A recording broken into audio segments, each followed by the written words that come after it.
Ito ang reading mo, Libra. Welcome back to our channel. Naway nasa mabuti kayong kalagayan mo watching the channel. This sa general reading, kayo nang bahalang magpalit-palit ng situation nyo sa reading ko.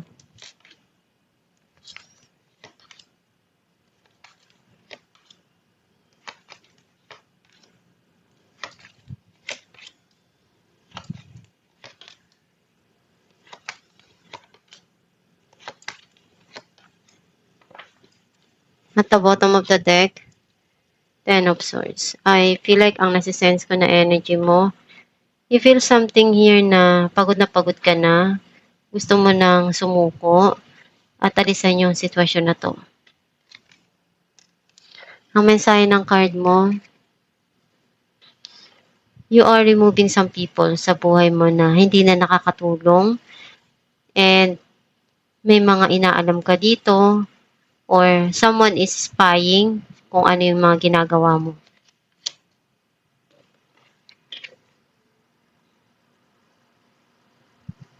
May bagong journey ka ditong tatahakin or uumpisahan.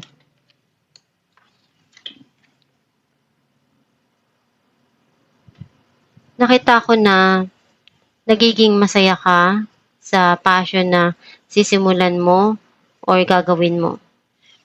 Or meron ditong darating na bagong relasyon na magkakaroon ng spark or magandang connection. Some of you, meron kang sisimulan na bagong project or opportunity. Naaalala mo pa rin yung mga nangyari. And sometimes naluluha ka kapag naaalala mo yun. Nagkaroon dito ng cheating or pagsisinungaling. Or some of you, meron ditong running away dun sa situation. May good news na parating at matagal mo na tong hinihintay.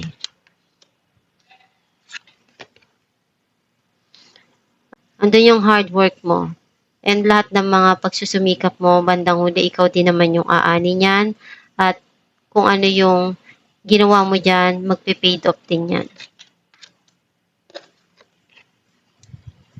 Naglulook back ka dun sa mga nangyari sa past, and hindi mo pa rin yun makalimutan or maiwaksi sa isipan mo. Clarify natin ang Page of Swords, Five of Wands, and King of Pentacles. Itong tao na to, binabantayan niya yung bawat kilos mo. And nararamdaman niya na meron dun competition or something na nagkakaroon ng conflict dun sa situation. May mga inaalam ka para dun sa financial mo, kung paano mo magiging stable yung pagkakaperahan mo o yung income mo. Even though alam mong merong struggle, ginagawa mo pa rin yung kaya mo para makuha kung ano yung kailangan dun sa sitwasyon. Clarify natin ang Ace of Wands,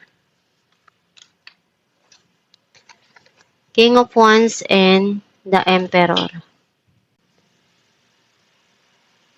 May dalawang tao sa buhay mo, isang controlling at isang very passionate na tao na pinapakita niya sa'yo kung gaano siya ka-affection dun sa connection.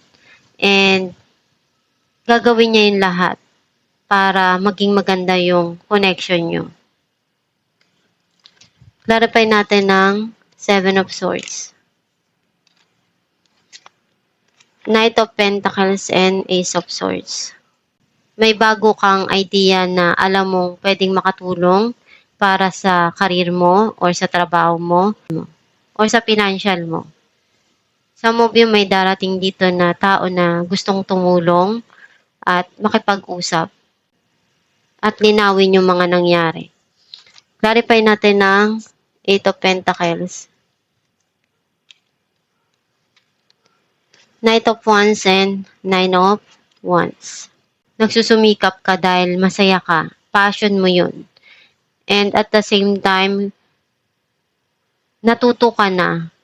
Ayaw mong maranasan yung mga naranasan mo before. Kaya, todo-todo yung pagsusumikap mo para dun sa trabaho mo para mapaganda yung buhay mo. Clarify natin ng the Fool. Ace of Cups and Three of Swords. Kung ano yung naramdaman mong pain sa mga nangyari sa buhay mo at na feel mo yung sobrang kalungkutan, ngayon mas gusto mong gawin ko ano yung tama para sa'yo. Kasi may mga bagay ka dito na gagawing hakbang para sa ikakasaya ng puso mo. Clarify natin ng Five of Cups. Ace of Swords and the Chariot.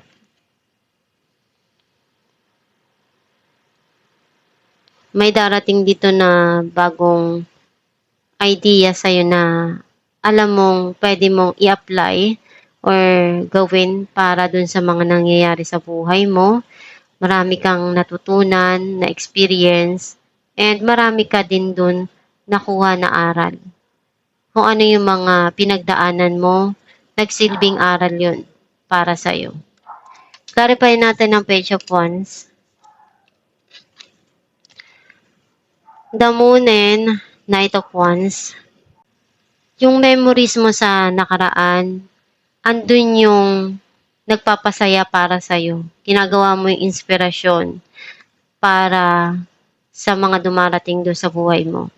And lalo kang nagiging motivated, nagsisikap dahil iyon yung isa sa nagbibigay sa'yo ng push para gawin kung ano yung gusto mo sa buhay. And some of you meron ditong darating na celebration or pagkikita na magiging masaya ka. Alamin natin kung anong mensahe para sa'yo.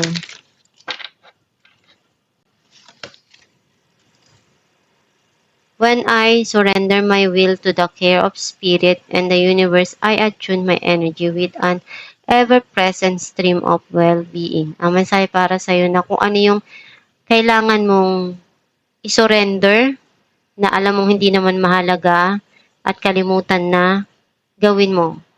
Kasi ang mahalaga ngayon, kung paano mo alagaan yung sarili mo, paano mo ibigay kung ano yung pangangailangan mo, at pahalagaan yung mga dumarating sa buhay mo. Kasi kung ano yung ina-attract mo at ginagawa mo sa buhay mo, iyon din yung binibigay sa'yo ni universe. Magdasal ka lang palagi at gawin mo kung ano yung makakaya mo. Magtiyaga ka, magsipag ka para makuha mo kung ano yung success na gusto mong mangyari sa buhay mo.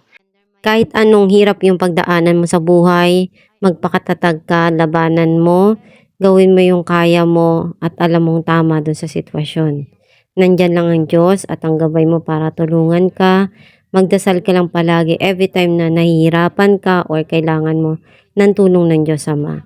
And kung ano yung nararamdaman mo, iniisip mo sa bawat sitwasyon na nangyayari sa buhay mo, iyon yung babalik sa'yo.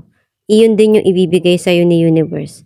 Basta maging positibo ka lang doon sa mga gusto mo mangyari sa buhay mo. At i-attract mo yung ikabubuti ng buhay mo. Sipagan mo lang palagi at magtiyaga sa kung ano yung gusto mong mangyari. Especially dun sa mga pangarap mo sa buhay. Kung mayroon kang dream, gawin mo yung makakaya mo para magtagumpay. And palaging samahan mo lang ng pagdarasal at pagtsatsaga. Yung mga nangyayari at pinagdadaanan mo sa buhay, malalagpasan mo rin yun, yung mga pagsubok na yan. Basta gawin mo lang yung kaya mo dun at ibigay mo kung ano yung tama sa bawat sitwasyon. At itong yung reading, Libra, kung nakaresonate ka, kindly comment down below. Thank you for watching.